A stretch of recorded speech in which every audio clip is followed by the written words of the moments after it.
सर्वप्रथम सर्वांना 14 एप्रिलच्या मंगलमय शुभेच्छा आणि सर्वांना माझा क्रांतिकारी जय भीम. भारतीय राज्यघटनेचे शिल्पकार, दलितांचे कैवारी, सर्वसामान्य स्त्रिया, गोरगरिबांचे अंधारलेले जीवन प्रकाशमय करणारे प्रज्ञाज्योती, ज्ञानसूर्य, महामानव, युगप्रवर्तक डॉक्टर बाबासाहेब आंबेडकर यांना माझे त्रिवार अभिवादन करून मी एंजल प्रमोद शेगावकर आपल्या समोर 2 शब्द बोलणार आहे.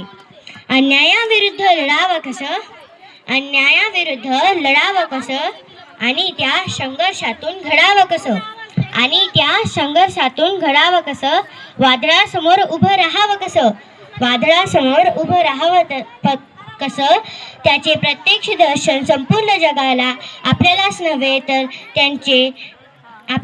तर सर्वप्रथम सर्वांना दिसत असे ते थोर भारतीय राज्यघटनेचे शिल्पकार, उद्धारक ते उपेक्षितांचे, विरोधक ते वर्णभेदाचे, प्रचारक ते समतेचे, प्रसारक ते धम्माचे, दूत ते शांतीचे, सागर ते ज्ञानाचे, पंडित ते कायद्याचे, भारतरत्न ते या देशाचे, अभिमानाने बोलावे असे मायबाप ते सर्वांचे. सर्वांना माझा कडक आणि क्रांतिकारी जय भीम.